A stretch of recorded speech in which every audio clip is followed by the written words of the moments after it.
This is Stephanie Willis's presentation. Here is her audience.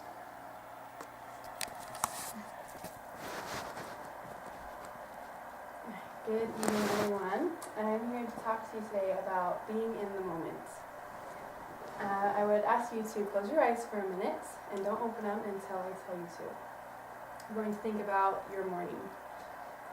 So, what time did you wake up this morning? What woke you up this morning? And what was the first thought that popped into your head when you woke up? If you took a shower, how long was it? And did you feel more relaxed or more stressed when you got out? What was the first thing that you popped into your mouth? Did it taste good or bad? And how long did it take you to eat?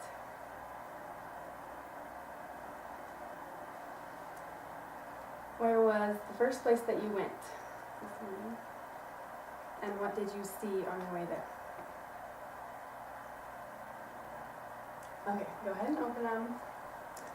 Is it sometimes hard to think about these kind of details in our lives? Do we rush through our days without even stopping to think about how we got from point A to point B? Or when we're eating, do we actually taste the food that we're eating, or are we just kind of simply going through the motions? Let's think of it from a baby's perspective. Babies are hearing and seeing and feeling everything for the first time.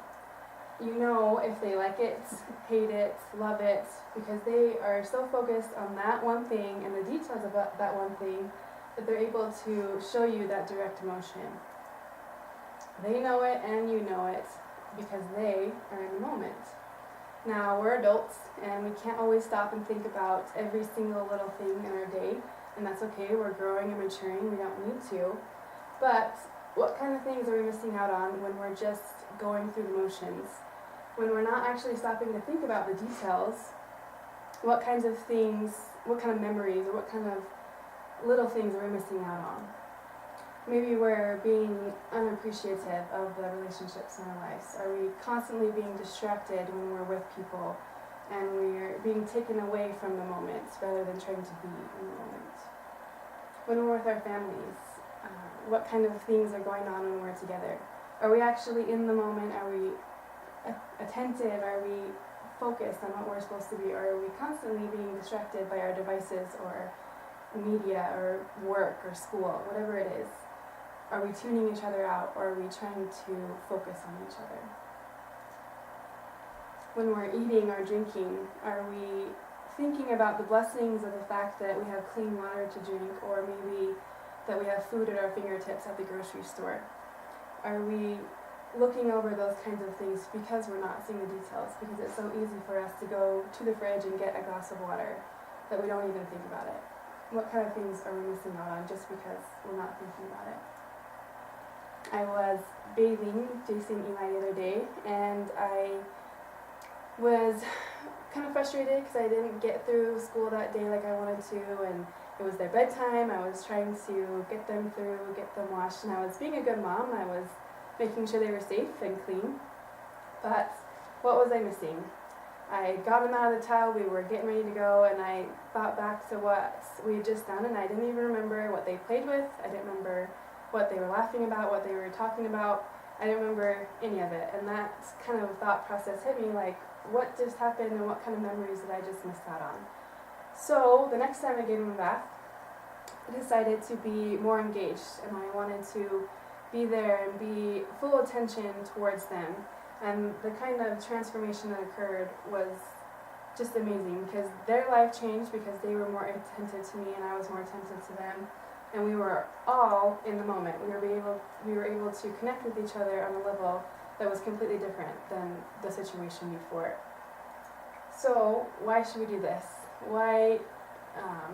Some people kind of think this mindfulness technique is kind of silly. It's kind of like a meditation, and this particular technique comes from a Buddhist tradition. And there's a book called Mindfulness-Based Stress Relief by Stahl and Goldstein, and they talk about how this kind of technique actually helps improve our physical and psychological well-being, which all of us need at some point in our life. This kind of technique can also help us choose how we see life. Obviously, it can help you choose to see a more positive aspect on life, especially. This man named Viktor Frank is a psychiatrist and a Holocaust survivor. And he said, between stimulus and response, there is a space. In that space is our power to choose our response. In our response lies our growth and our freedom. So he used this technique to help people who are in camps and who are in prison to be able to see that they could still be good people even despite their negative and very awful situation. And he also helped a lot of people who were survivors of camps to be able to look at their life and be able to go into a positive path rather than a negative one. So I figured if they could do it, we could probably too. So how do we do this?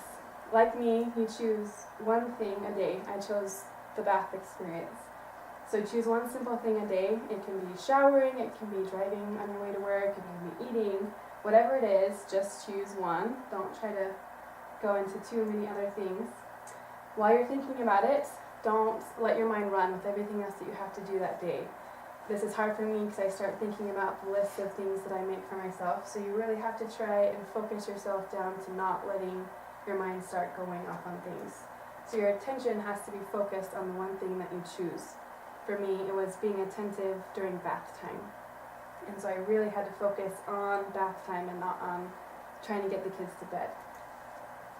After you do this, you should feel blessed with whatever it is that you thought about. With my example, I felt blessed that I had children. I had 2 kids that I got to watch. I get to watch grow up. I have a bathtub that has clean water, and it comes clean every time it comes out of the tap. You know, it doesn't come out dirty sometimes and sometimes clean. So you should feel blessed with whatever it is that you're thinking about. When you can, try to write it down. This doesn't always happen for most of us, but it really helps if you write down, and maybe on a particularly negative day, you can go back and see those lists of positive things, and it almost boosts you into a more positive direction rather than a negative one. I really do believe that this kind of technique or mindfulness actions can really boost our lives into a more positive direction. It can help us to choose how we see life and how we see interactions with others. It creates the memories that we want and that are really important in this life. And with our families, it helps us to stay connected and stay more bonded, I guess, if you want to say. And maybe when we feel really stressed or like we're rushing through days, or maybe like we're not even feeling excited about life anymore because we're just going through the motions and in a routine, we can take a lesson from the babies and slow down, take one thing at a time, see the details, and really just be in the moment.